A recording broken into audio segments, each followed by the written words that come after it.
La vida sin sueños no vale la pena. Cuando un ser humano no tiene sueños, está muerto.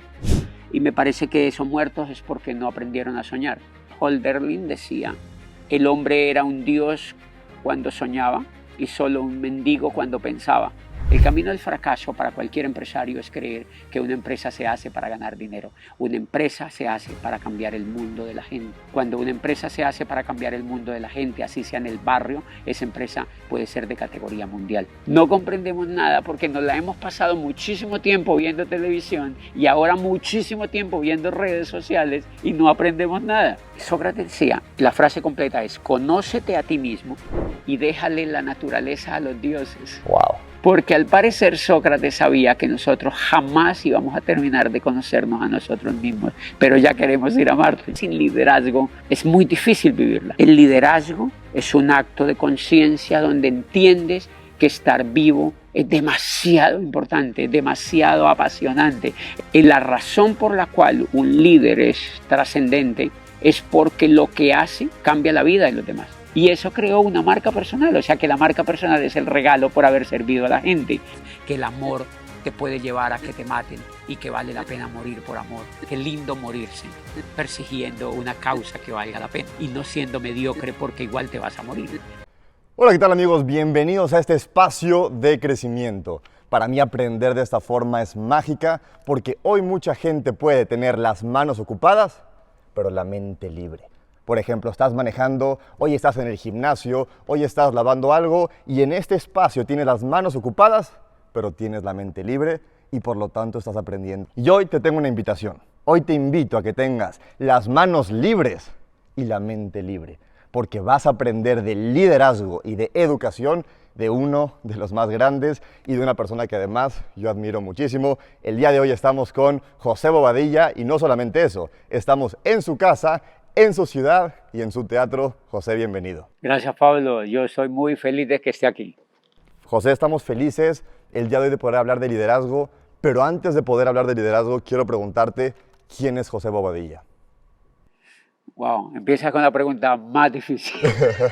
Empieza con la pregunta más difícil. Yo creo que José Bobadilla es un inconforme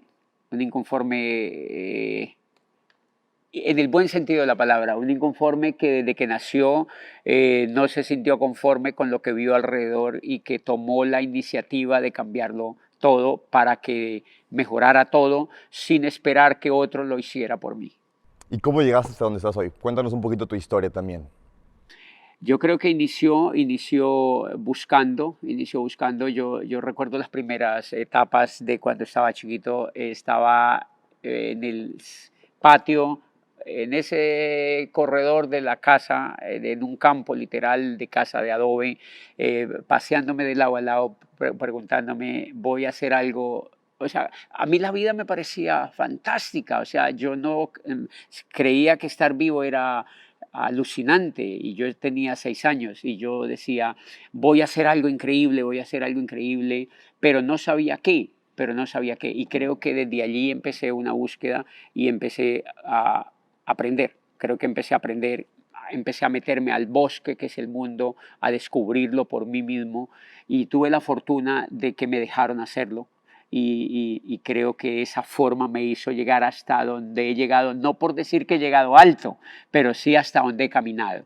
Hasta el trayecto donde he caminado fue por un acto de descubrir, de querer descubrirme y de estar inconforme seguramente con todo lo que había a mi alrededor. Me parece para mí que la felicidad tiene que ver con caminar, o sea, que tiene que ver con aprendizajes permanentes, con caminar y con no tener un punto de llegada. Yo no tengo un punto de llegada y por eso creo que he llegado hasta aquí.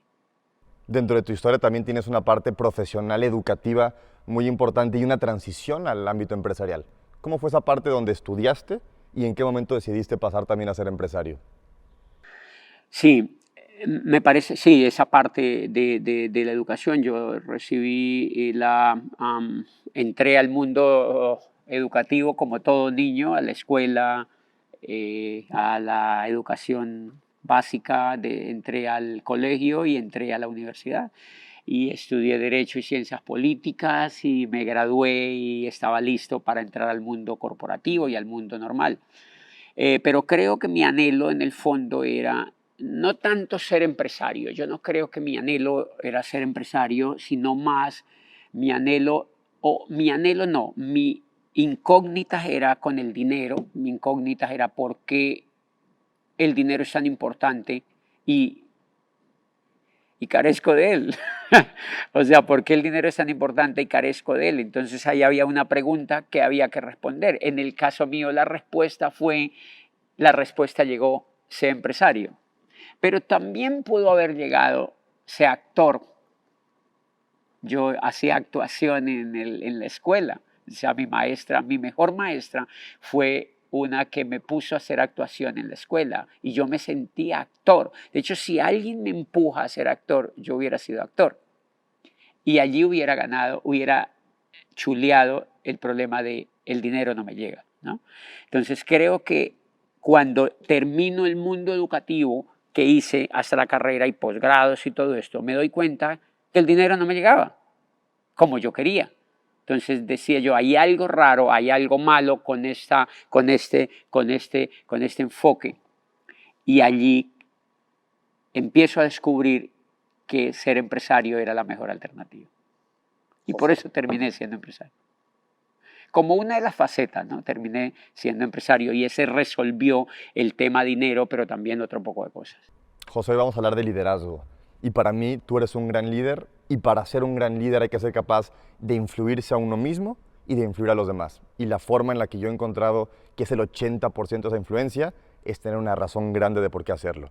Y creo que si eres un gran líder, al igual que muchos grandes líderes, más que por habilidades técnicas, es por grandes razones. ¿Cuál fue tu porqué? Yo creo que uno de los por qué es porque me aterra que la vida pase en vano. O sea, me aterra que la vida pase en vano. Siempre me aterró que la vida pase en vano porque yo vi a mi madre que se murió cuando yo tenía 14 años, tendría. Y yo la vi morir, entonces eso quedó muy marcado en mí y yo decía, wow, la vida es muy rápida. O sea, estamos única vez en este mundo y la vida es muy rápida. Y me parece que esa es una razón muy profunda, como no vivas en vano. O sea, no vivas en vano y para mí esa es una razón muy profunda que creo que da origen a otras razones, ¿no? Como no vivas en vano, como ayuda a otros, como sé feliz, como arriesgate, como no sé, no puedes darte el lujo de ser pobre, porque cómo vas a ser pobre si tienes la vida para solucionar eso. Es decir, pero creo que esa razón de no vivas en vano me lanza a tener otro poco de razones para hacer un poco de liderazgo. José, tú eres un gran soñador. O sea, yo te veo y transmites ese sueño. ¿Cuál es la importancia para que hoy en día más gente se atreva a soñar? La vida sin sueños no vale la pena. Cuando un ser humano no tiene sueños, está muerto y uno ve mucho muerto en la calle, se ve mucho muerto, como muchos zombies, ¿te acuerdas de la película de los zombies? O sea, como mucha gente zombie. He visto muchísimas culturas en donde he ido y veo a la gente muy muerta en los metros, veo gente muy muerta en los trabajos, veo gente muy muerta educándose, es increíble, veo muertos en las universidades, veo niños jovencitos re bonitos en las universidades, pero muertos, y veo muertos también en las iglesias y veo muertos en todas partes, y me parece que esos muertos es porque no aprendieron a soñar. Y me parece que entonces yo creo, me exigí soñar y cada vez acrecento mis sueños y eso fue lo que me hizo creer o entender que los sueños dan mucha felicidad y que ser un soñador, yo sueño, por ejemplo, en la ciudad donde yo vivo, sueño con montones de cosas y no duermo tan tranquilo pensando en que hay tantas cosas que se pueden hacer y que nos harían muy felices haciéndolas, pero todo están atados con los sueños. Y es porque los sueños, Holderlin decía que el hombre era un dios cuando soñaba y solo un mendigo cuando pensaba. Y me parece que eso lo dice todo. Me parece que el hombre es un dios cuando sueña y solo un mendigo cuando piensa. Y creo que la gran parte de la vida la gente la pasa pensando. Y ni eso siquiera, porque pensar también es difícil. Y entonces, para mí es muy natural soñar. Para mí es muy natural soñar. ¿Cuáles son tus sueños hoy en día? Mis sueños hoy en día es seguirme inventando cosas, es seguir caminando en el mundo, mis sueños es seguir aprendiendo, mi sueño hoy en día es seguir despertando gente, mi sueño es envejecer siendo útil, mi sueño, de hecho hay gente que me dice, bueno, pero dame una imagen de cómo sería. Yo digo, mira, yo creo que un día voy a tener 120 años, que he creído que uno puede pasar de los 100 años si uno sigue siendo feliz. Me parece que la felicidad logra que uno tenga más longevidad. Pero yo me he notado de 90, 100 o 120 años y no sé por qué esa imagen la tengo. Yo creo que la tengo que cumplir de pronto en Dubái, en un auditorio precioso, seguramente en ese momento con la tecnología donde el mundo lo pueda ver, pero con miles de líderes hablando y tertuleando sobre libros y diciéndole a la gente que sea feliz y que sueñe. Y eso a mí me hace mucho más felices las metas que no tienen que ver con cosas, sin que las cosas no sean buenas y sin que las cosas no me diviertan. Pero me gusta más un sueño de estar despertando gente, de estar impactando gente, de estar haciendo que... A mí me da mucha felicidad cuando la gente entiende cosas, cuando la gente avanza, cuando la gente lee y dice me desperté y todo eso. Y eso es lo que he visto hacia el final de mi vida. Digamos, no me interesa ser rico y decir acumulé 800 millones de dólares y me chorrea la cuenta. No es como mi importancia eso. Creo que se puede dar, pero no me interesa, no es el foco. Mi foco es más divertirme ayudando, es divertirme creando cosas. Es como uno decir, me voy un poco de este mundo habiendo hecho al menos un rasguño que lo cambió. Que de hecho, si analizamos los líderes más influyentes y que hoy en día más están impactando, quizás iniciaron sí con una visión material, ¿no? Sí necesito cubrir la parte económica, pero siempre un líder que influye, ese propósito termina no siendo material. Y ahí te das cuenta que un propósito del ser humano no debe ser la riqueza, no debe ser el construir un negocio. Eso es un medio. Y es importante, claro, como lo mencionaste, es muy importante hacerlo, pero el propósito no es ese.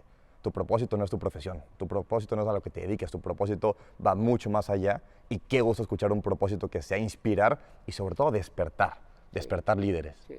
Sí, y de hecho, Pablo, yo creo que una de las cosas que me preocupó cuando yo fui rector de una universidad durante 10 años y una vez escuché a un profesor, me asomo por una ventana en una facultad de administración de empresas.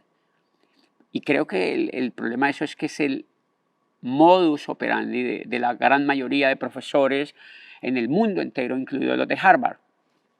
Ese profesor le estaba enseñando a los estudiantes que de administración que cuando crearan una empresa jamás se les olvidara que una empresa estaba hecha para ganar dinero.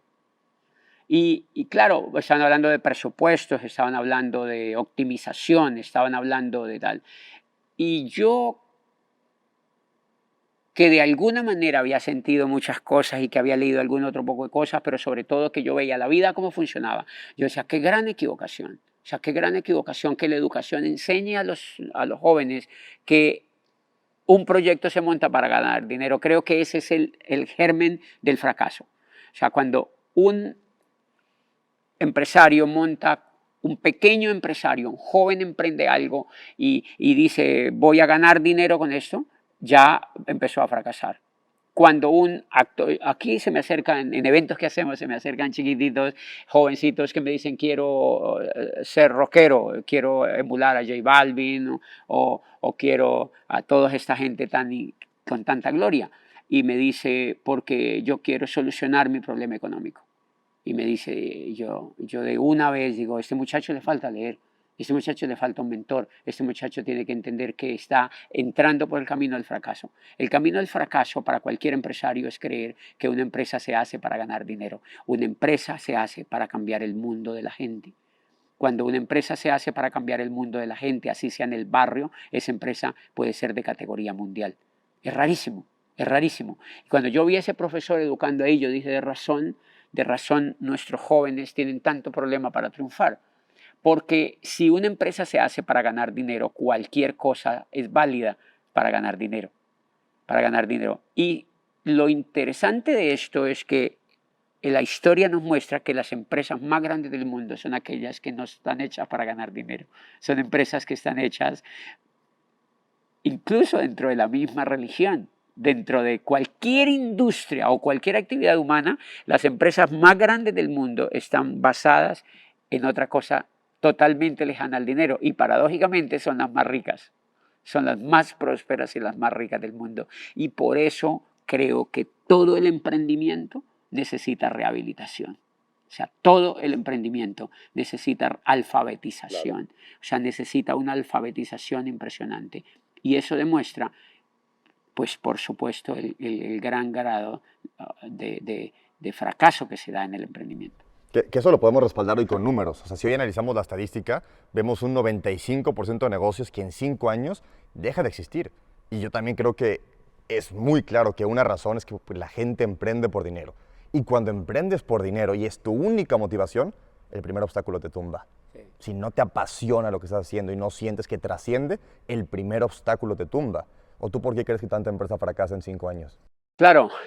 Yo creía que era un asunto de Cali o de Ciudad de México, pero cuando veo estadísticas en el mundo entero, globales, incluido, exacto, globales, son que el 95% o un poco más fracasan los primeros 5 años. Y una de las razones es porque una empresa es un sueño. Una empresa es un sueño, una empresa es algo que se sale de lo normal.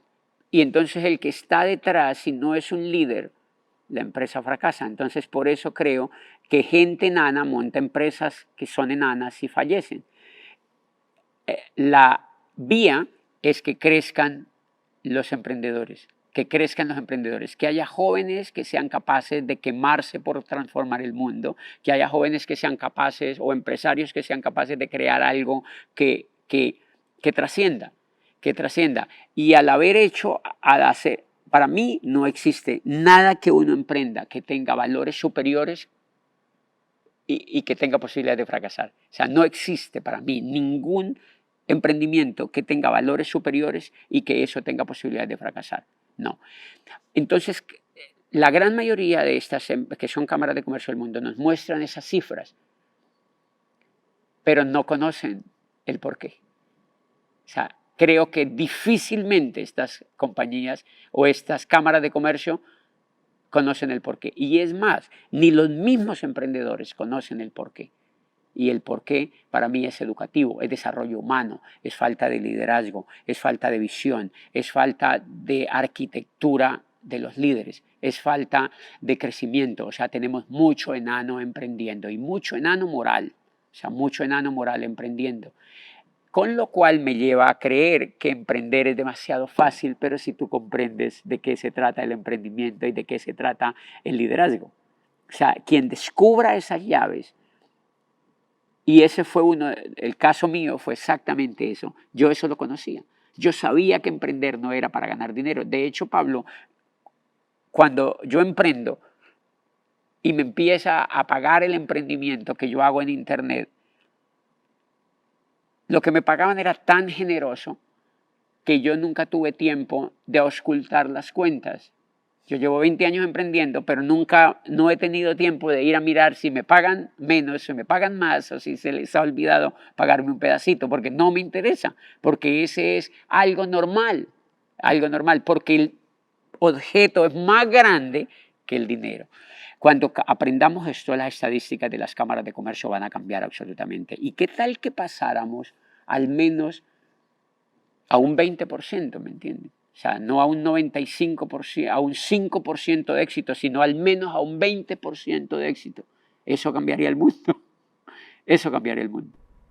Y dijiste algo clave. Hoy en día, los analfabetas del siglo XXI ya no es la gente que no sepa leer, sino que la gente que no lea para aprender. Ya no es que no aprendí a leer, ahora es que tengo que leer para aprender y es un proceso constante. Sí. Y a veces la gente se pregunta, dice, ¿pero qué tengo que aprender? Porque Claro. como hay tanta cosa, la gente en últimas es como si no comprendiera qué es lo que tiene que aprender. Y yo les cuento 3 ejemplos de por qué tenemos que ser conscientes de que tenemos que aprender, incluidos aquellos que nos creemos que hemos estudiado y que hemos hecho carreras y que hemos leído libros y que hemos tenido posgrados y puestos importantes. Somos los que igual tenemos que aprender. O sea, el Papa tiene que aprender, Elon Musk tiene que aprender, o sea, el presidente de Estados Unidos tiene que aprender, o sea, todos los seres humanos tenemos que aprender. Y le voy a explicar, entonces yo le cuento a la gente por qué. Y les pongo 3 ejemplos. El primer ejemplo es que hace poco hicimos una cata de café aquí en una sala del teatro. Colombia es el primer país del mundo en exportación de café de calidad, digamos así. Y en esa cata de café nos explicaron cómo se tomaba el café. Cuando vimos el fin de la cata nos dimos cuenta que ninguno de los que habíamos ahí sabíamos tomar café. O sea, no sabíamos nada del café, no sabíamos preparar el café. Y nos dieron un dato que nos voló el coco a todos. Nos decían, el café que nosotros tomamos en los países productores de café, ahora imagínate en los que no, es la pasilla que queda del café que se exporta, o sea, la basura. El café más malo es el café que se consume en el país porque el resto se exporta a los países del primer mundo, donde lo pagan muy bien. Y el café que se queda acá es un café más o menos basura, pero ese café no alcanza para Colombia, entonces tienen que importar otro poco de basura, que es mucho más basura de Brasil.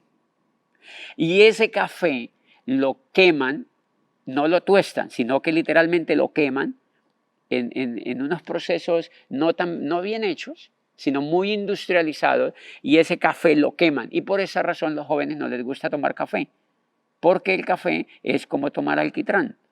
O sea, entonces muchos de los cafés que tomamos en estas empresas famosas de vender café es una grosería. Es un café negro, absolutamente quemado, que no es sabroso. Que no es sabroso, pero como está la moda de tomar café, pues eso está lleno de gente tomando café, pero no es sabroso.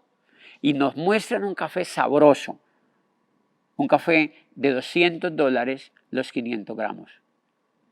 Cuando lo prepararon era como tomar vino, o sea, el color se dejaba ver al otro lado, era tipo vino.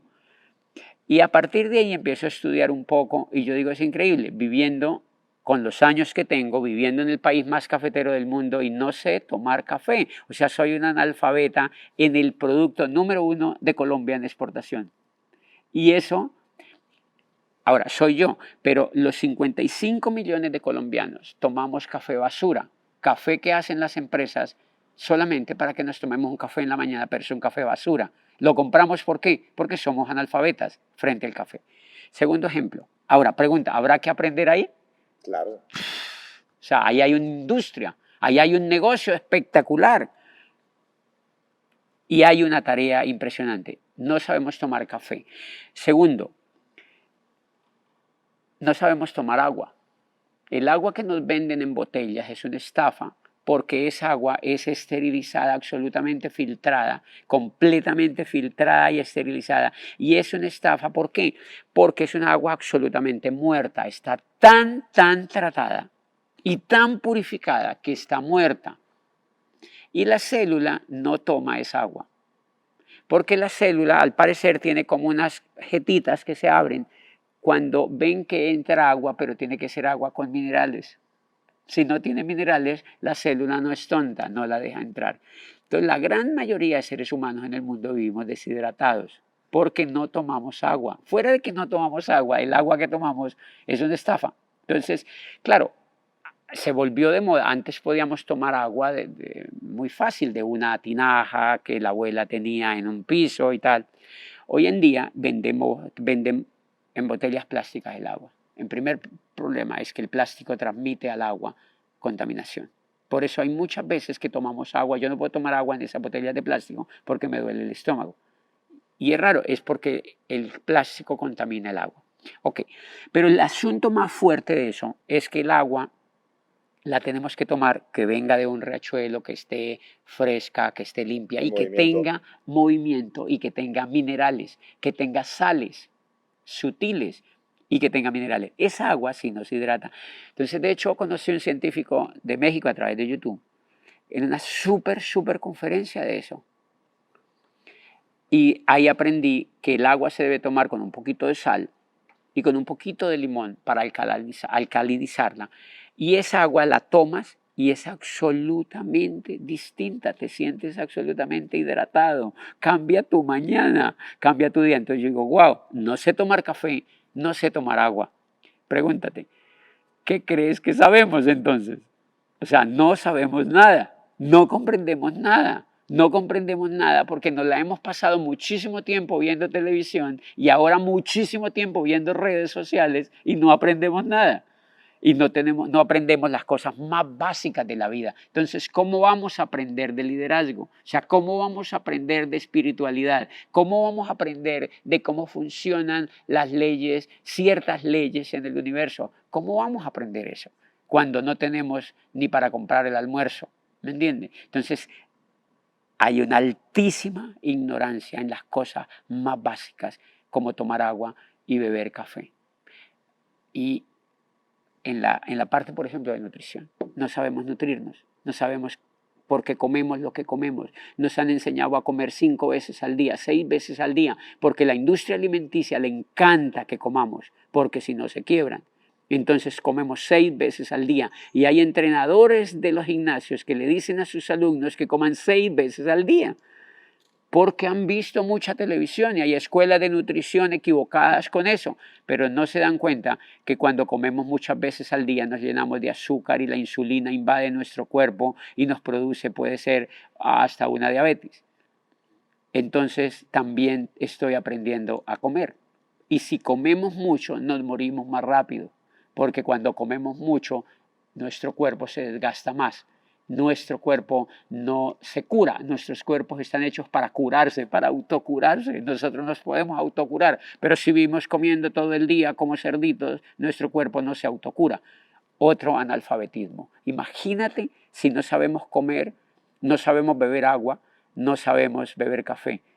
¿Qué tú crees que la gente sabe del liderazgo y de otro poquito de cosas un poco más elevadas? No, y lo más increíble, José, es que el ser humano se ha propuesto conquistar la luna, por ejemplo, que es una gran hazaña.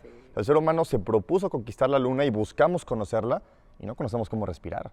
No entendemos cómo comer, cómo dormir. Eso de respirar, no sabemos respirar. Es cierto. O sea, no sabemos respirar. Si hay algo que no sabemos es respirar. Y si nosotros solamente mejoráramos respirar, alargamos la vida. Claro. Si mejoráramos comer, alargamos la vida. Nosotros estamos hechos para durar muchísimo más. Pero si no sabemos comer, si no sabemos respirar y otro poquito de cosas, por eso nos morimos tan rápido. Eso es demasiado importante. Por eso Sócrates decía que la frase nosotros la conocemos solamente un pedazo. A nosotros nos han enseñado el pedacito que dice, conócete a ti mismo. Sócrates decía, la frase completa es, conócete a ti mismo y déjale la naturaleza a los dioses. Wow. Porque al parecer Sócrates sabía que nosotros jamás íbamos a terminar de conocernos a nosotros mismos, pero ya queremos ir a Marte. Y nosotros no hemos solucionado el problema de nosotros. Y el tema de la alimentación lo dice la misma historia. El ser humano está acostumbrado a cazar su alimento. O sea, si vamos a la historia, el ser humano cazaba su alimento y había días donde no comía. Y había días donde era 2 veces al día. O sea, jamás había estado la comida tan preparada y tan lista para hacer comida 3 veces al día. Y como tú dices, está mal el comer más veces. O sea, lo ideal para la longevidad justamente es lo que tú comentas. Justamente es eso. José, entrando un poquito al tema que estamos aquí el día de hoy, liderazgo. Liderazgo es un tema que todo mundo debería conocer y debería buscar porque no es solamente empresarial. El liderazgo es de las pocas cosas que logra influir en las diferentes áreas de la vida. El liderazgo es influencia, el liderazgo es influir en uno mismo, pero también influir en otros. Y cuando tú dominas eso, cambia tu relación, cambia tu negocio, cambia tu físico. Y por supuesto queremos saber, José, para ti, ¿qué es el liderazgo? Para mí el liderazgo es el oro de la vida. Es el oro de la vida, es lo más sublime, es lo más lo más precioso a lo cual tenemos que apuntar. Y, el liderazgo para mí es lo más importante, es la tarea de aprendizaje más grande que yo siempre he tenido y la inquietud más impresionante que he tenido desde que estaba chiquito. Y me aterra que no le enseñemos a los niños liderazgo y que en las empresas nos enseñen liderazgo, porque para mí el liderazgo es el arte de transformar la vida. Es el arte de transformar la vida, es el arte, o sea, sin liderazgo no somos humanos. Sin liderazgo somos incompletos como seres humanos. Porque se ha creído que el liderazgo es para unos pocos y que el liderazgo es para unos ungidos y para mí creo que es una equivocación. El liderazgo me parece que es para los seres humanos. O sea, los seres humanos tenemos que inquietarnos por el liderazgo y tenemos que aprender del liderazgo porque la vida sin liderazgo es muy difícil vivirla. Es muy difícil vivirla. Y el liderazgo para mí es el arte de transformarlo todo. Y para eso los seres humanos tenemos todas las herramientas disponibles para transformarlo todo. Pero las tenemos dormidas. No, al no acrecentar los valores del liderazgo, nosotros no podemos transformar ni siquiera nuestra propia vida, que es minúscula frente a lo que podemos transformar afuera. Dentro del liderazgo hay un dilema. Dentro del liderazgo creo que hay un dilema que es hay gente que dice un líder nace y es un tema genético. Hay gente que dice un líder se hace y es un tema meramente de meritocracia y de trabajo. Y hay gente que dice yo creo que es una combinación de ambas. Yo creo que un líder trae una carga genética que nace, pero también a lo largo de su vida se va haciendo. José, ¿para ti un líder nace o se hace o las dos? Depende también de lo que creas que es el liderazgo. Claro. En lo que yo creo que es el liderazgo, porque sobre eso hay muchas cosas y vertientes y calificaciones y tal. Pero en lo que yo creo del liderazgo, yo creo que son las dos. Yo creo que son las dos. Yo creo que son las dos. Y que de pronto algunas personas fuimos bendecidas con algo que pasó dentro del vientre de nuestra madre, porque creo que desde allí empieza. Es más, yo creo que desde antes de la concepción empieza lo que va a pasar con nosotros frente al liderazgo, estoy segurísimo. Y esa es la parte que venimos, y también la genética, por supuesto. Pero también son nuestros padres, pero también es el entorno donde nacimos, pero también fue lo que nos tocó vivir cuando estábamos chiquitos, sobre todo los aprendizajes de chiquitos. Esos aprendizajes de chiquitos son determinantes y allí el liderazgo se hace. Es decir, el liderazgo se forma, ¿me entiende? El liderazgo ya ahí no es genético. Lo que pasa es que creemos que es genético, pero porque tampoco sabemos qué tanto impacto hubo en la niñez. Y como no leemos ese impacto, entonces decimos, es genético. Porque mira, él nació bendecido. Pero creo que creyendo en que son las dos, esa parte inconsciente de nosotros cuando estamos en el vientre de mamá, cuando nos conciben, cuando crecemos, el entorno donde crecemos, todo eso hace parte del liderazgo y el liderazgo ahí se está haciendo, ¿no? Yo también creo que son las dos, que hay una parte que cada quien nace así como el músculo. Hay gente que nace, yo tengo amigos que no entrenan y el músculo que tienen es mucho mayor al mío y no entrenan. Sí. Digo, qué bendita genética tienen ellos. Sí. Pero también creo que cualquiera que hoy se lo propone puede hoy construir músculo. Claro. Y allí es un gran ejemplo de lo mismo. ¿Cuánta gente, por ejemplo, es negativa? Pero no sabían que lo negativo es muy mal negocio. O sea, no saben que lo negativo es muy mal negocio. Cuando ellos se enteran que ser negativo es muy mal negocio, ellos cambian. Nosotros hemos visto gente que era muy negativa, casi genéticamente negativa, y cuando tienen mentoría, cuando leen libros, cuando se asocian con gente que no es negativa, ellos cambian. Y eso es formar músculo, ¿no? Eso es formar músculo. Y por supuesto entonces que a veces creo que el liderazgo puede tener mucho más peso en el que se hace. Y eso es bien esperanzador. O sea, que puede tener mucho más peso en el que se hace que con el que se nace. Porque además eso es demasiado lindo creerlo. Lo que pasa es que también muchas veces no esforzamos nuestra vida para que se haga ese liderazgo. ¿Me entiende? Porque también el liderazgo tiene que ver con la necesidad. El liderazgo tiene que ver, mucho que ver con la necesidad, mucho que ver con la necesidad. Aristóteles decía, nada hace el hombre que no sea por necesidad. Y el liderazgo, cuando a los niños, por ejemplo, cuando se les mata la necesidad, se les está matando el liderazgo. Y hay muchos padres que no comprenden eso. A los niños se les mata la necesidad. Yo tuve la gran fortuna que a mí no me mataron la necesidad. ¿Cómo se evita que se mate la necesidad? Cuando los padres, cuando los padres le dan todo a los niños, les están matando la necesidad.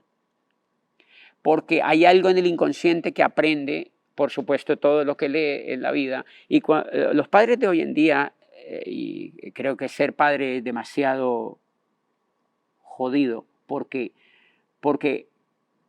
el padre es un educador.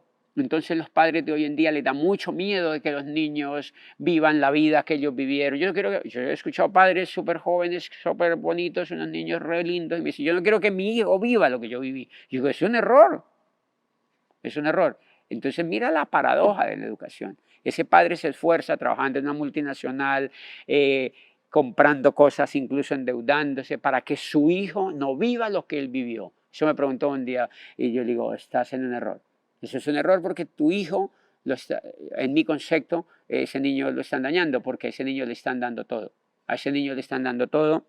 Y cuando a un niño se le da todo, se le mata la necesidad. La gran fortuna que yo tuve es que a mí nadie me mató la necesidad. Cuando yo nací, mis padres eran pobres, pero felices. Nosotros éramos pobres, pero éramos felices. Y yo tuve un primer ejemplo, es que la salud que yo hoy tengo, gracias a Dios y a la vida, yo nunca me he enfermado de nada, nunca me he enfermado de nada, de nada. Yo cuando voy al médico me dice, ¿qué te ha pasado? Yo digo, nada. ¿Qué te han operado? De nada. ¿Qué enfermedad has tenido? Nada. Y a veces me pregunto, ¿por qué? Y es porque tuve la fortuna de que nuestros padres no nos dieron chatarra cuando estábamos chiquitos. Hoy a los niños les dan chatarra porque los padres quieren que sus niños... Entonces hoy a los niños les dan dulces, les dan papas, les dan chatarra, les dan hamburguesas, les dan un poco de chatarra de la calle. Las mamás les empacan juguitos en las loncheras a los niños con chatarra, chatarra, chatarra, chatarra, chatarra. Y están acabando con la salud del niño. Están acabando con la salud del niño porque ese niño puede ser un niño diabético en el futuro. Le están matando su salud al niño. Ese niño le están creando un hábito de comer chatarra cuando sea grande. Como nosotros no le podíamos decir, yo no le podía decir a mi papá, dame unas papitas, porque mi papá me decía, no hay platita. Entonces, al no tener plata, no comimos dulces, no comimos papitas, no comimos nada de esa chatarra que le dan hoy a los niños. Y al no comer esa chatarra que le dan a los niños, pues comimos pescado, aceite de hígado de bacalao, comimos frutas y verduras. Nosotros nos íbamos a las fincas y nos metíamos y nos robábamos las frutas de las fincas y comíamos todo fresco. Hoy en día no comemos frutas frescas porque las frutas que tenemos están en congeladores o están en neveras que hace un mes las han agarrado del árbol. Nosotros agarramos las frutas de los árboles, no las comíamos y comíamos papa, yuca, tomate, cebolla, todo lo que da la tierra comíamos eso. Pero como nuestros padres eran pobres, no nos daban chatarra. Entonces, ¿qué pasa? Si hubiéramos tenido padres con posibilidades, nos hubieran llenado de chatarras y creo que hoy no tendría la salud que hoy tengo.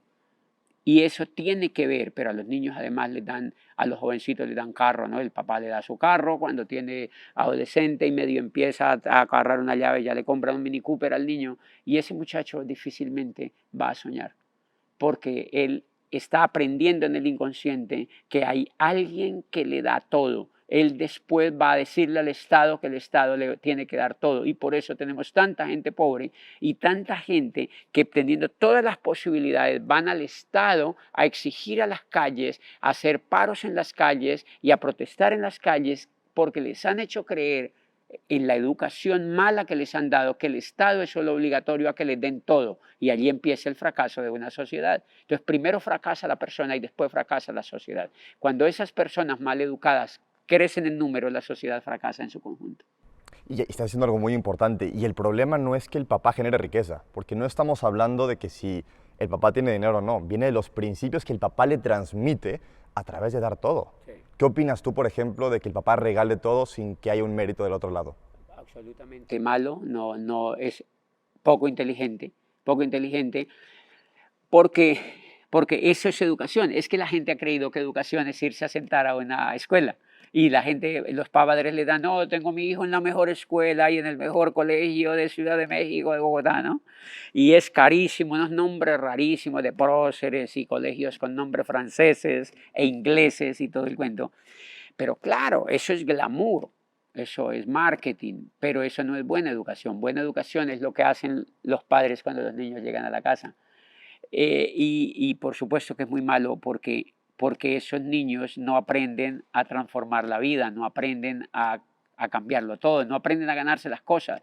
Pequeños detalles como por ejemplo cuando los padres al hijo le dan todo sin poner un trabajo. Cuando tú le das a un niño algo sin poner un trabajo, el niño entiende que la sociedad después le tiene que dar plata sin poner un trabajo y por eso Eso no existe. eso no existe. O sea, eso no existe. Si tú te das cuenta, el degeneramiento de la política en el mundo ha sido porque le han hecho creer a una masa poblacional que hay alguien que tiene que darle de comer, que hay alguien que tiene que darle salud, que hay alguien que tiene que darles casa. Eso no existe. Eso es un error, eso no existe. Porque los han maleducado y los políticos tramposos usan eso para ganar las elecciones. O sea que el político tramposo es aquel que le hace creer a la población que él les va a dar casa y que él les va a dar pensión y que él les va a subsidiar la vida y que él les va a dar esas cosas. Porque ese político está capturando la mala educación que la gente tiene y por eso ganan las elecciones.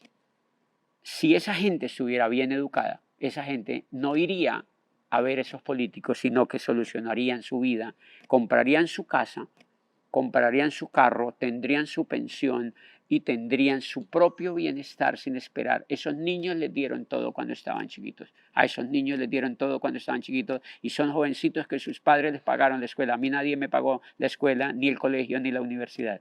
Yo leía el mundo y yo decía, si no lo pago yo, nadie me lo va a pagar. Fue la mejor educación y yo soy lo que soy hoy en día gracias a que mis padres fueron pobres.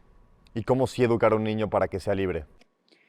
Enseñándolo a que, en mi concepto es enseñándolo a que él descubra sus talentos, a que sea bueno en lo que hace, a que no sea mediocre, a que aprenda a ganar, a que todos los niños son soñadores y grandes talentosos en algo, pero los padres lo que hacen es que los envían a sitios donde les matan esos talentos. Yo creo que descubriendo sus talentos, haciéndolos, el padre tiene que ser es como un guardián para que su niño corra y si se cae, pues que no se mate tan rápido, es decir, que no se caiga un hueco, pero que sí se caiga y permitirle que él avance y que aprenda a ganar. Yo tengo amigos también que son ricos, pero que no le dan absolutamente nada a sus hijos. Es más, tengo amigos que me dicen, la otra vez, yo me quiero comprar un avión, no ahora, pero yo siempre he soñado con tener un avión y yo digo, o sea, y hay gente que me dice, eso es muy caro, eso no sé qué, yo le digo, y me dice, pero ¿qué es lo que te gusta de un avión? Y yo le digo, mira, sinceramente me encantaría en el futuro solamente ver que quema plata por las turbinas, o sea, ¿sí me entiendes? O sea, puede que sea eso. No me interesa, o sea, me gusta el fenómeno de los aviones, pero tengo amigos que tienen plata para comprarse un avión de sobra y me dicen, una de las cosas que tengo claras es que a mis hijos no les voy a dejar nada.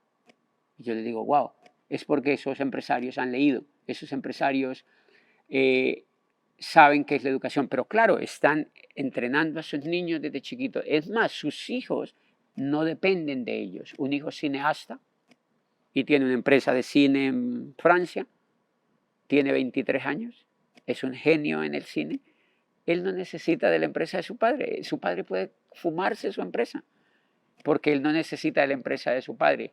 Otra hija es diseñadora de modas, entonces están aprendiendo a hacer diseño, eso se vuelven ricos esos niños.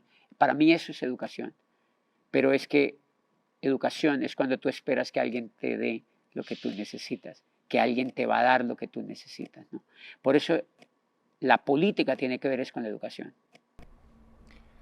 Dentro del hacer, decimos que un líder nace y se hace. Entendemos que sí se nace, pero hay un trayecto muy importante que ya depende de mí y es lo que yo sí puedo hacer. ¿Qué habilidades o qué necesito hoy desarrollar para ser un líder? Para mí el tema del liderazgo es un tema de conciencia, o sea, creo que tiene que ver con la conciencia, tiene que ver con la conciencia, pero tiene que ver con... Es que para mí el liderazgo no es un asunto de, de un folleto de 10 pasos, porque sobre eso hoy en día se han escrito muchos libros y se ha hecho mucho marketing de libros, incluso libros chatarras sobre liderazgo. Para mí el liderazgo no es una fórmula que tú sigues, sino el liderazgo es la condición humana, digamos que no es un libro que te lees y dices, si tú quieres ser un líder, haz esto y tal, tal, tal. Desarrolla estas habilidades y sea un líder. Para mí liderazgo es ser consciente de la vida misma, de qué es estar vivo, qué significa un ser humano, ¿me entiendes? ¿Qué significa un ser humano? Para mí liderazgo es estar despierto. Para mí liderazgo es estar despierto. Y entonces cuando yo estoy despierto, no tengo que mejorar cierta o cual actitud, simplemente estoy despierto. Yo tengo que ser un soñador. Y cuando soy un soñador, yo te puedo persuadir. Cuando yo tengo un sueño absolutamente claro, yo puedo agarrar el consejo de la ciudad, yo puedo agarrar hasta el mismo alcalde, yo puedo agarrar la persona que sea y yo puedo transmitirle mi sueño. Pero yo no puedo mejorar la habilidad de soñar, por ejemplo. Es decir, para mí el liderazgo es un acto de conciencia donde entiendes que estar vivo es demasiado importante, es demasiado apasionante, es demasiado brillante.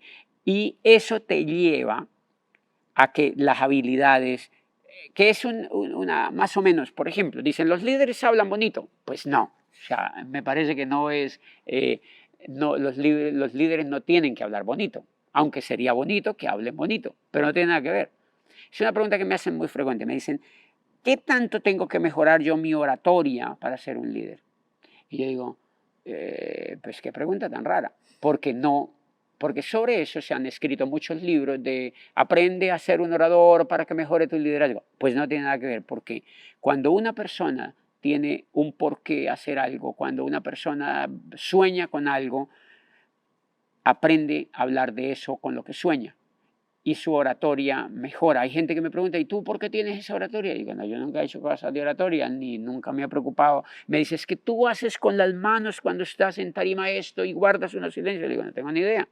Yo no tengo ni idea porque yo nunca he hecho eso. Es porque lo que yo hago, yo amo lo que hago. Simplemente yo vibro con lo que hago. Yo sueño con hacer esto como lo mejor que yo lo pueda hacer. Y eso te genera una oratoria fantástica. Ahora imagínate uno haciendo un curso para ver cómo mueve las manos. Es una estafa. O sea, es una estafa. Entonces creo que el liderazgo tiene que ver con encontrar una pasión, con encontrar el centro de la vida, con despertar. Creo que no hay liderazgo es porque estamos dormidos. Pero cuando despiertas y cuando encuentras un centro, todas las habilidades mejoran. Todas las otras habilidades mejoran tu inteligencia emocional, mejoras tu relación con los demás, porque un líder difícilmente le haría mal a los demás. Entonces vas a querer a los demás, vas a ayudar a los demás, vas a servir a los demás. Un líder, por ejemplo, no robaría, entonces las cárceles no serían necesarias porque los líderes pues no robarían. Entonces, es decir, las habilidades, todas las habilidades demás mejoran cuando se descubre el centro de tu vida, la pasión de tu vida y cuando eres consciente de que estás viviendo una película de liderazgo en tu vida. ¿Tú crees que un líder tiene competencia? No, no, absolutamente no. Que eso es una preciosa pregunta porque la gran mayoría de gente quiere compararse con otros, quiere decir, no, mira, es que no. En la industria, fíjense que la competencia es un pecado y es malísimo y es no sé qué.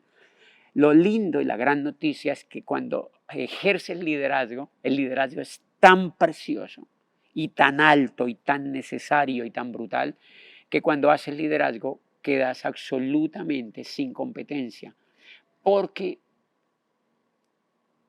el liderazgo te hace único, porque el liderazgo es ser único. El liderazgo es ser único, el liderazgo es ser genuino. El liderazgo es descubrir la genuinidad que tenemos de la vida. Entonces, si eres único, si eres absolutamente original, ¿qué competencia vas a tener? O sea, no tienes absoluta competencia. Y por eso el liderazgo es oro en polvo. Y por eso no puedes ni siquiera copiar técnicas ni aprender técnicas. Y por eso en el caso mío, respetando a los que hacen eso, pero en el caso mío yo no hago cursos de liderazgo porque no se trata de eso. O sea, no se trata de eso. Se trata es de descubrir tu parte genuina, tu originalidad. Y al descubrir eso, pues absolutamente no tiene ninguna competencia. Se elimina la competencia. Vas a brillar, así como yo creo que ninguna de las estrellas que vemos en el cielo tienen competencia, porque es tan grande el universo y tan vasto las zonas que iluminan que ninguna estrella tiene competencia con la otra. El sol no está diciendo, ¡hey, échate para allá que me estás quitando mi pedazo! No. O sea, es tan demasiado enorme lo que alumbran que no requieren que el otro se quite de allí. ¿Tú crees que un líder disfruta enfrentarse ante los problemas? Sí, es la naturaleza de los líderes, la naturaleza de los líderes, y es otra mala educación lo que nos han enseñado de creer que en la vida hay problemas. Yo oigo todo el tiempo a la gente y le pregunto cosas y se quejan, y se quejan. Y cuando una persona se queja es porque está enfrente de un problema, cree que la vida tiene problemas. Cualquier persona que tú observes afuera te va a hablar de que tiene problemas. Y es mala educación. Porque el liderazgo, lo que el liderazgo empieza a enfrentar es que cuando tú creces tu parte del liderazgo, te das cuenta de que por el contrario necesitas más problemas. O sea, entre más problemas hayan, tú más líder te vuelves. Y creo que alguien lo decía, no recuerdo en qué parte, que el tamaño de los problemas es el tamaño del líder. O sea, los problemas son tan grandes es porque el líder es enano. O sea, si el líder es enano, el problema es muy grande. Si el líder crece, se eliminan los problemas. Y si tú te das cuenta, si al líder le quitan los problemas, le quitan la vida. Porque los problemas es la carne del liderazgo. Porque precisamente ahí es donde el líder ejerce su virtud, ¿me entiendes? Si quitan los problemas, quitan el liderazgo. ¿Y cuál es el reto más grande hoy en día que enfrentan los líderes? Yo creo que uno de los retos más grandes que enfrentamos hoy es el despertar a la gente, es despertar a la gente, porque me parece que en ninguna etapa de la civilización ha habido más gente dormida que hoy en día. Paradójicamente creemos que la gente, por supuesto que hay mucha gente que ha despertado, pero en general el gran espectro de la población mundial está muy adormilada. Y el reto más grande de un líder hoy en día me parece que es despertar a la gente. Esa es la tarea más increíble que un líder puede hacer hoy en día. ¿Tienes algún ejemplo? Una de las cosas que más me llama la atención de la gente estar dormida es que la gente, en la gran mayoría, y era mi parte cuando yo empecé a despertar, es ver que la gran mayoría de la gente es esclava nuevamente. O sea, la gran mayoría de la gente es esclava nuevamente, pero no lo sabe. No lo sabe. Antes la esclavitud era directa, tú no tienes tierra, no tienes cómo comer, yo te esclavizo, ya está. Y era abierto, era directo. Y la gente que no tenía eso sabía que era esclava y lo aceptaban.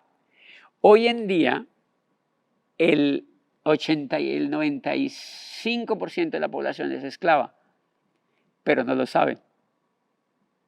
Y eso es demasiado angustiante y llamativo. Es decir, uno de los ejemplos es que antes eran esclavos, lo sabían, ahora la gran mayoría de la población es esclava y no lo sabe. Y el ejemplo en el cual se puede vislumbrar eso es el sistema monetario, es el sistema del dinero, es el sistema del dinero. Porque en cualquier parte donde tú vas en el mundo, tú sacas la mano y te piden dinero. O sea, tú compras, te duele algo y si no tienes dinero te mueres. O sea, todo funciona a través del dinero. Y ese fue el fenómeno que más ha esclavizado a la sociedad hoy en día.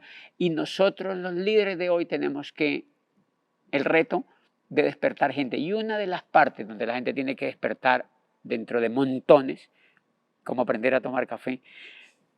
Imagínate la escasa comprensión que tenemos sobre el dinero. ¿Por qué el dinero esclaviza tanto a la gente? ¿No será que hay líderes que pueden trabajar sobre eso? ¿No será que tenemos que sumar más líderes que puedan trabajar sobre eso y cambiar el mundo sobre eso? Sí. O sea, ¿cómo es posible que los bancos generen dinero sin tenerlo? O sea, ¿cómo es posible que un banco, a través de la reserva fraccionada, pueda prestarle, por ejemplo, si tienen 100 millones, puedan prestar casi 1.000 millones sin tenerlos?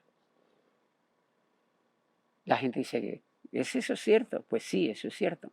¿Cómo es posible que un banco tenga 100 millones en sus ahorros y que la ley le permita prestar 1.000 millones sin tenerlos? O 900 millones sin tenerlos.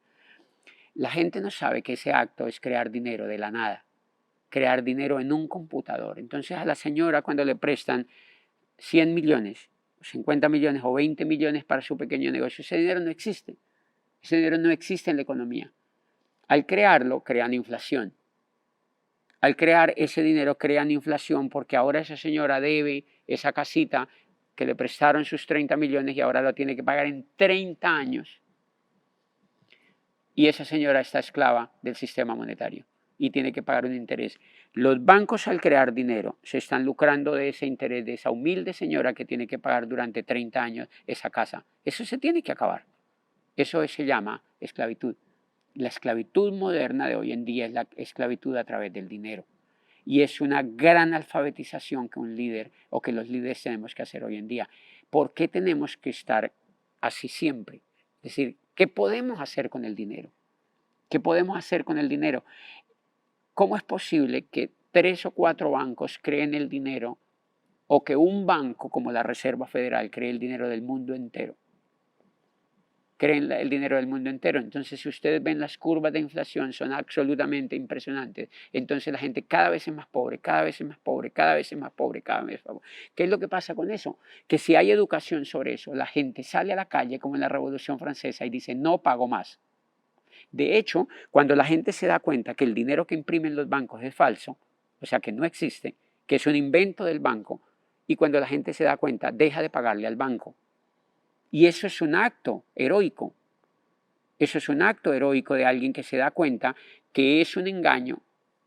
Por eso el banco, cuando tú le dices no le pago, el banco dice, ok, otro tonto, otro que dejó de ser tonto, otro que se dio cuenta.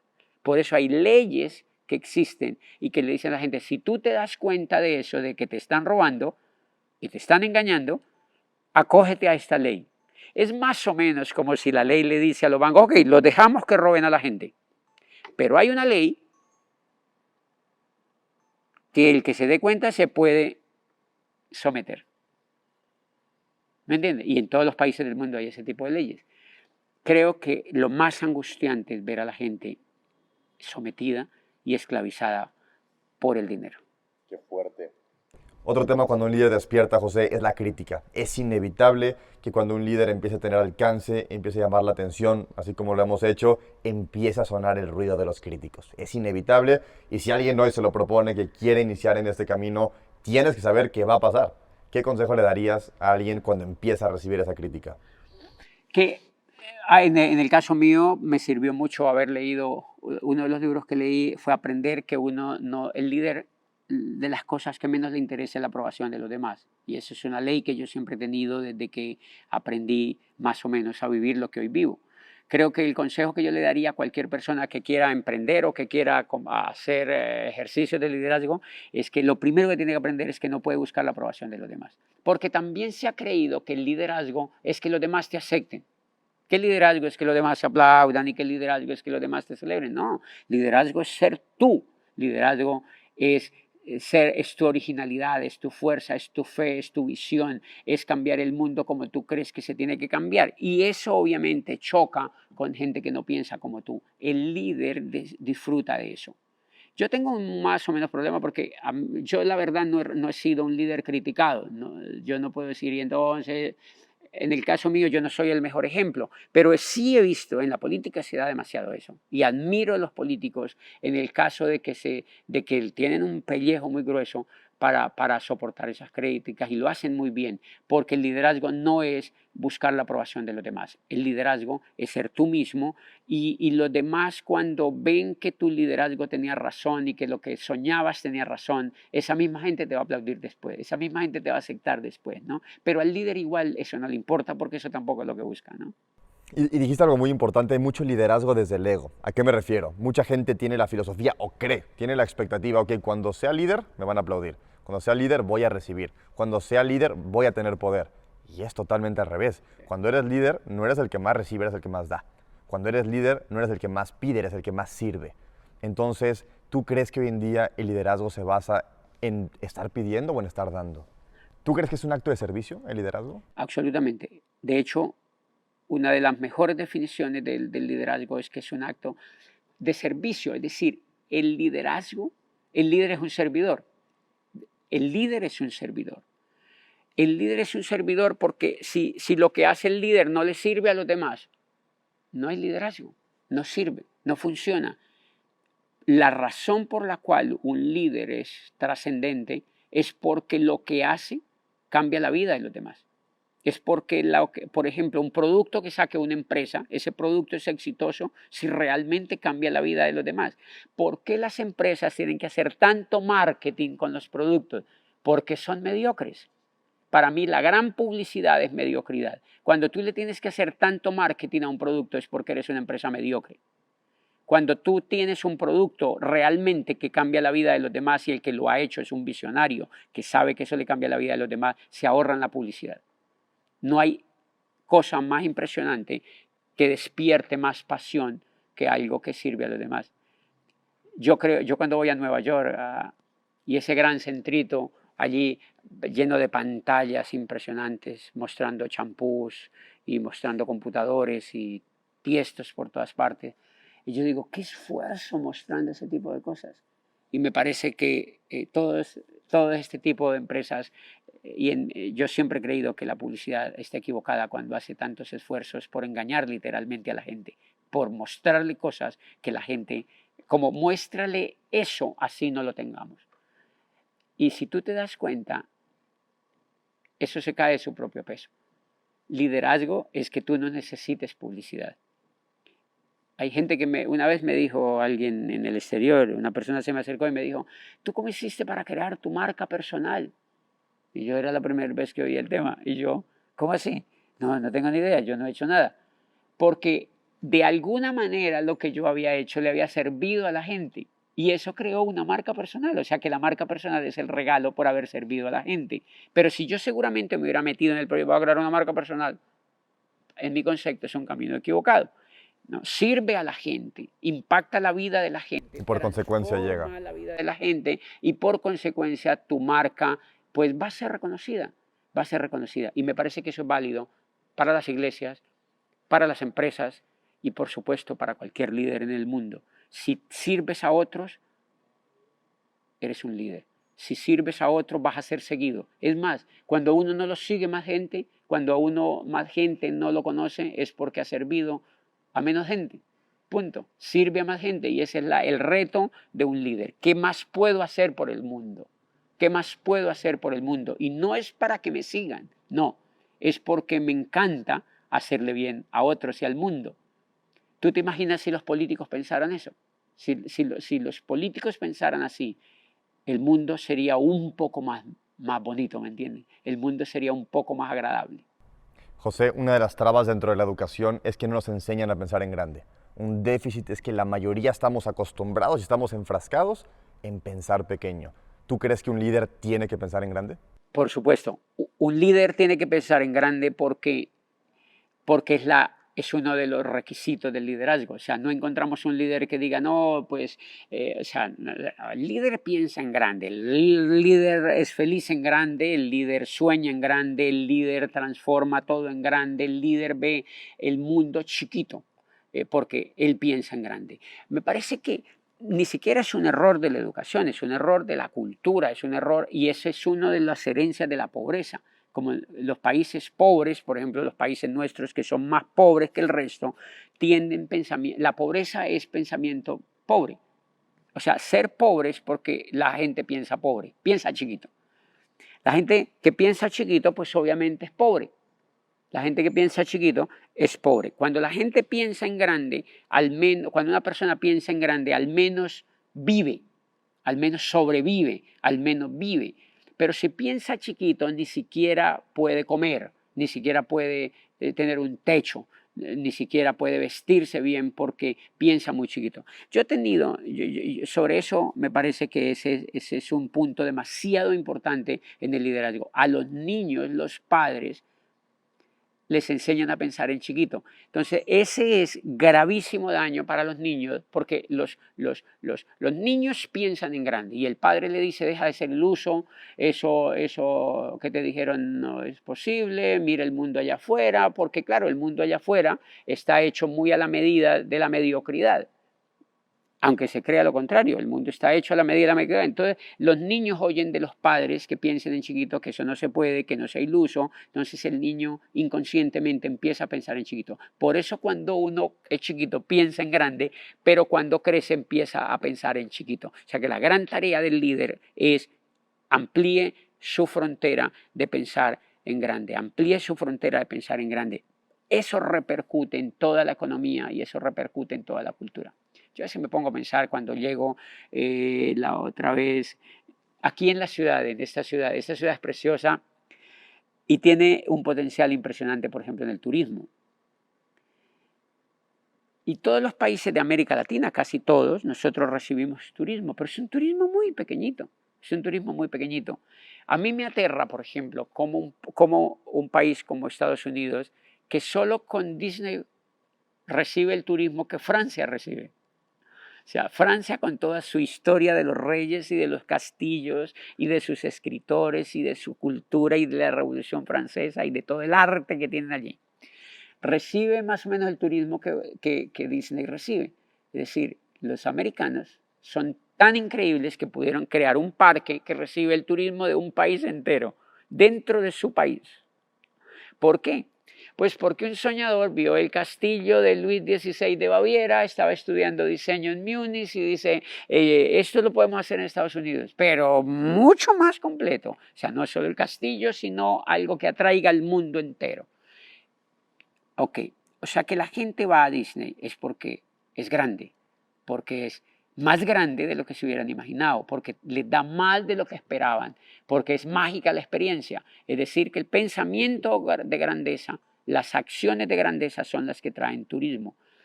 ¿Por qué el turismo va a Roma? Una de las razones es porque, claro, los romanos hacen el Coliseo hace miles de años, pero el Coliseo pues no es chiquito, es grande. Y pues pensar que los romanos en esa época, que Roma era un pueblo, Roma era chiquitito, era un pueblo, pensar que hace miles de años un emperador se le ocurrió construir eso como si fuera, como si fuera uno de los estadios de hoy en día en nuestras ciudades, construyen el Coliseo romano, eso lleva miles de años atrayendo turismo. Quiere decir que el pensamiento en grande es lo que logra atraer turismo y es lo que logra atraer el liderazgo o lo que logra que se haga liderazgo. Otro ejemplo que me pareció a mí impresionante, bueno, y los mismos romanos o los mismos italianos después construyen, la gente del Renacimiento, que era la gente que tenía el pensamiento más grande en su momento, fueron capaces de convertir a Florencia, que era una ciudad de 60.000 habitantes, en el epicentro del mundo. Florencia en el siglo XV y XVI. En el siglo XIV, XV y XVI, Florencia era más o menos como lo que fue Nueva York en el siglo XIX y XX. Fue lo que fue París en el siglo de más gloria de París. Y fue lo que fueron las ciudades más. O sea, esas dos ciudades, esa era Florencia en los siglos XIV, XV y XVI. ¿Por qué? Porque allí estaban los líderes que pensaban más en grande. Estaban los Médicis, estaba Botticelli, y estaba Tiziano, y estaba Miguel Ángel Bonarotti, y estaba Leonardo da Vinci. Y Galileo Galilei y otro poco de gente, que eran un puñado además. Pero como pensaban tan en grande, imagínense hace 600 años un tipo queriendo ver las estrellas. O sea, era pensar demasiado en grande. Imagínense en el siglo XVI un escultor queriendo emular la escultura de la diosa Atenea, que era esa diosa que estaba en ese templo, que era gigante.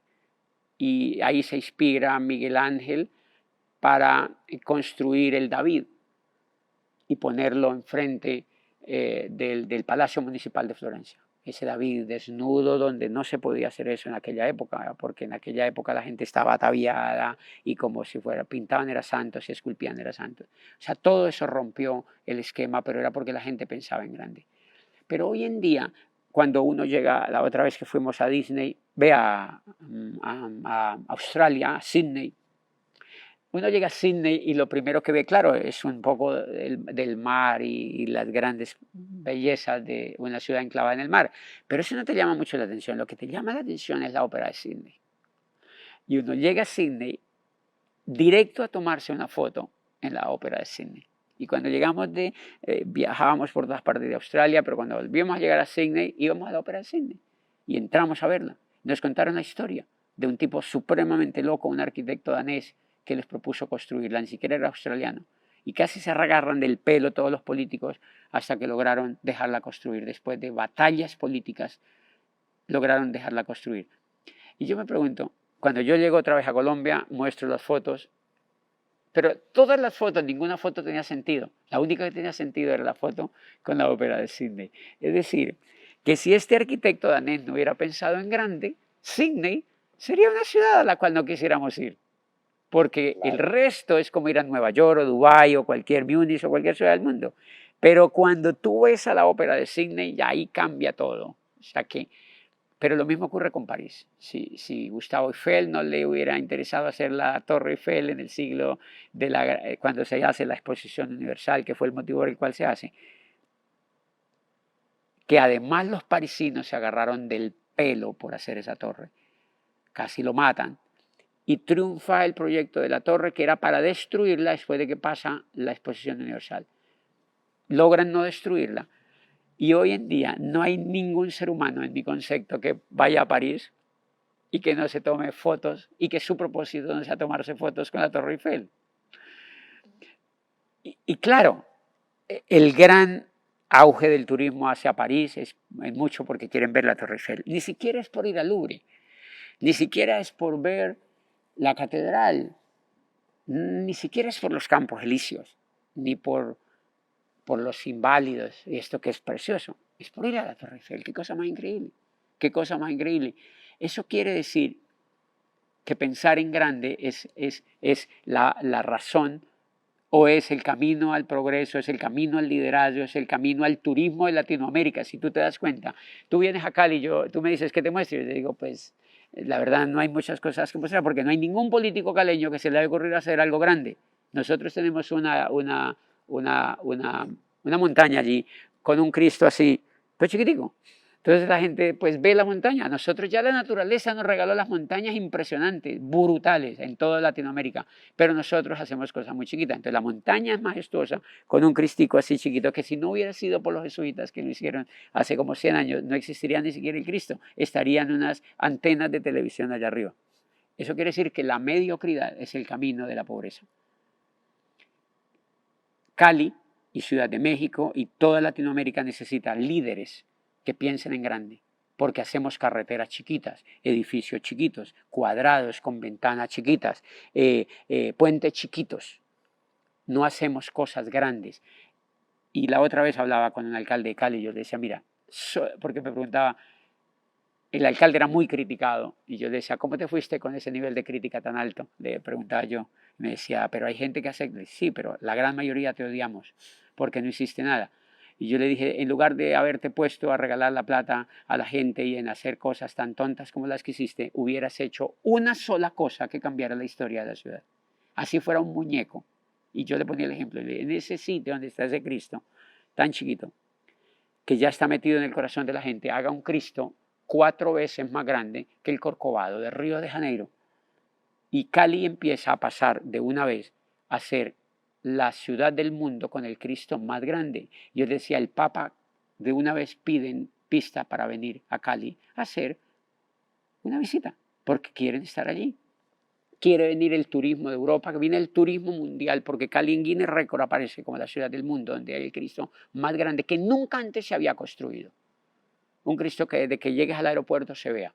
Eso es pensar, y solamente si un alcalde hiciera ese muñeco le cambia todo el turismo. Pero ¿en qué nosotros nos enfocamos? El turismo se enfoca en pintar las casas y en que las empanadas sean mejores y en que la gente la atienda mejor y en pavimentar las calles. Todo eso es mediocridad. Por eso nosotros no tenemos ninguna esperanza en turismo hasta que no hayan políticos que sean capaces de hacer la Torre Eiffel.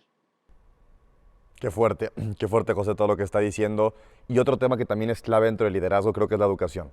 Un líder, o al menos lo que he visto, es que un líder siempre es un aprendiz, un líder siempre trae un libro en la mano, un líder siempre aprende sin importar de quién está aprendiendo. ¿Qué rol crees tú que juega el ser un constante aprendiz o la educación en el liderazgo? Determinante porque y una de las características del líder que uno obviamente es, no digo que yo lo hago, pero creo que una de las características del líder es que se declara un analfabeta. Así así tengas lo que tengas y hayas sido donde hayas sido, más analfabeta eres, porque más cosas has descubierto que te falta por conocer. Entonces la educación juega un papel preponderante y eso es lo que hace al líder tan atractivo y es que siempre está en constante aprendizaje. Por eso el líder no puede ser pedante, o sea, la característica es que es un líder, por eso la gente lo quiere, porque no es pedante, porque no se siente superior a los demás, porque es un servidor y porque él sabe internamente que es un analfabeta, no es un maestro. A veces cuando me dicen, no, no, yo no soy ningún maestro, soy un aprendiz que he logrado aprender algunas otras cosas por encima de gente que no lo ha logrado, pero que tengo la certeza de que me tengo que educar cada vez más y que el último día que nos muramos tenemos que morirnos con un libro en la mano. Y entrando ya en temas de educación, mucha gente también confunde lo que es la motivación con lo que es la educación. Mucha gente a veces cree que está siendo educada cuando en realidad está siendo motivada. Para ti, José, ¿cuál es la diferencia entre la motivación y la educación? La diferencia es que la motivación dura un día, pero la educación dura toda la vida. Esa es la diferencia, la motivación, y yo creo que sobre eso hay mucho marketing y mucha gente gastando dinero en cosas de motivación. Y yo veo a mucha gente que va a cosas de motivación y sobre eso, a mí me encantaría montarme un negocio de esos, pero de hecho me han invitado a sitios donde me dicen, es que queremos que nos hagas una charla de motivación. Y yo digo, no, es que yo no sé hacer eso. Y yo, es que te pagamos $20,000. Y yo digo, no, y me da mucha pena robarlos, porque, o sea, yo digo, no, yo lo robaría. Yo digo, ¿yo para qué le voy a cobrar $20,000 cuando yo no me siento feliz haciendo motivación? Eso de que vamos, que ustedes pueden, pónganse la camiseta, sacan el campeón que lleven por dentro. Eso es bonito para cobrar dinero y para administrar una fiesta de niños, pero no para los seres humanos. No creo en la motivación como algo valioso que le aporte valor a la gente, como algo que le aporte valor a la gente. Creo en la educación que sea capaz de ponerte en una cosa que se llama un campo de batalla, que sea capaz de despertarte, que sea capaz de generarte inquietudes, para cuando emprendas sepas que emprender es para cambiar el mundo, para cuando ames sepas que el amor te puede llevar a que te maten y que vale la pena morir por amor. Es decir, que vale la pena inmolarse por una causa en la cual creas, incluso a costa de tu propia vida, porque eso te da felicidad. Qué lindo morirse persiguiendo una causa que valga la pena y no siendo mediocre porque igual te vas a morir. Y es mucho mejor morirse apasionado que morirse mediocre y vano. Y, y me parece que eso es lo que hace que cuando la educación es el centro de todo, cuando nosotros descubrimos ese tipo de cosas, lo haces trascendental, lo haces sin miedo, no te da miedo de morir siquiera, y ahí creo que se concreta el hecho de la educación y de la Porque cuando descubres a través de la educación tu propósito, no necesitas que alguien te lo diga. Y yo empecé a creer ese principio, es con lo que pasó con mi vida, porque yo ya había ido a cosas de motivación, yo ya había leído todos los libros de motivación, yo me compraba todo lo que publicaban de motivación y yo decía, y yo estaba remotivado, pero yo veía las paredes de mi oficina y yo decía, ¿y ahora por dónde me subo? O sea, me tengo que subir por una pared esta, yo me subo, pero ¿a qué? Cuando descubrí el por qué, me subí por la pared. Es decir, y cuando descubrí el por qué, ya no necesité más motivación. Por eso jamás voy a un curso de motivación, yo no voy a gurús, y no porque no hagan un buen trabajo, porque fíjense que un concierto es un gran trabajo. Cuando tú sales a ver a Karol G, o a J Balvin, o a Shakira, y nótate que solamente nombro artistas colombianos. No, mentira. Cuando tú vas a un concierto de ellos, es un gran producto, es bello, y eso también lo hace un motivador, es un gran show, es algo que te hace reír, es algo que te emociona. El gran problema es que eso te dura un día, eso te dura un día. ¿Por qué creo más en la educación? Porque cuando leí yo que uno no necesita la aprobación de los demás, eso me educó, no me motivó. Cuando yo leí que yo podía salir de la pobreza educándome, eso no me motivó, eso me educó. Cuando yo leí que los negocios tradicionales no eran interesantes en el mundo que hoy vivíamos, eso no me motivó, eso me educó. Cuando yo leí que el liderazgo era el oro de la vida y que el liderazgo se formaba de manera natural cuando descubrías tu propósito, yo me decidí a buscar mi propósito antes de morirme. Eso me educó, no me motivó. Y esa es la razón por la cual creo no en la motivación, sí, pero sí en la educación. Y por eso nunca he aceptado invitaciones a motivar. Y cuando me invitan a educar, yo le digo, pero eso es jodido, porque si tú me invitas a dar una cosa sobre educación, no me puedes poner guiones, ni me puedes decir que no diga esto y que no diga lo otro. Porque si yo veo que tu gente está esclava, yo te la libero. Y entonces yo no te puedo servir para tu negocio. O sea que la educación en realidad es un campo de batalla. No es algo. La educación es un campo de batalla, o sea, es algo que te confronta, es algo, por eso te hace libre la educación. La motivación jamás te hace libre. Es más, hay gente motivada pero esclavizada. En cambio, la educación, el gran resultado de la educación es que te hace libre. Si tú hoy entonces fueras a crear un sistema educativo de calidad, ¿qué temas tratarías? Yo creo que si hoy se pudiera crear un sistema, trabajaría el liderazgo. Trabajaría el liderazgo, trabajaría. Ahora, la gente cree que el liderazgo es soñar solamente, ¿no? Liderazgo es aprender del dinero. Liderazgo es aprender del dinero. Liderazgo es aprender a nutrirse. Liderazgo es aprender a vivir. Liderazgo es aprender a respirar y es aprender a dormir. Y liderazgo es aprender qué es lo que te hace feliz y qué es lo que no te hace feliz. Liderazgo es descubrir tu centro. Entonces, imagínense toda la educación. De hecho, muchos de los sistemas educativos de antes de la educación industrializada de hoy en día, eran sistemas que se basaban los reyes, los príncipes. Por eso los reyes duraron miles de años gobernando el mundo, o más de 1000 años gobernando el mundo, porque en mi concepto eran entrenados en liderazgo, no eran entrenados para conseguir un puesto, eran entrenados en liderazgo porque sabían que iban a gobernar pedazo del mundo, ¿no? Entonces yo no me imagino la educación de Enrique VIII, por ejemplo, o la educación del príncipe de Toledo, o sea, no era mediocre, era una educación de carácter, fortalecían el carácter, fortalecían los sueños. Miren la educación que recibe Alejandro Magno.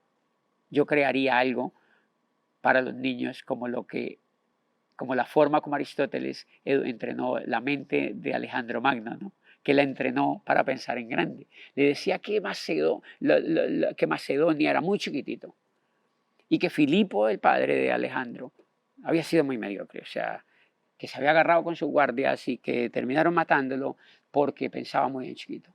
Tú que eres, Alejandro, tienes que conquistar el mundo, porque Macedonia es un pueblo. Y eso le encantó a Alejandro. Por eso una vez Filipo muere, se monta en su caballo y creó el imperio que nunca antes el mundo haya conocido, el imperio que creó Alejandro Magno. Por eso es el rey de reyes, es el mito de los conquistadores, porque fue bien educado. Creo que esa educación,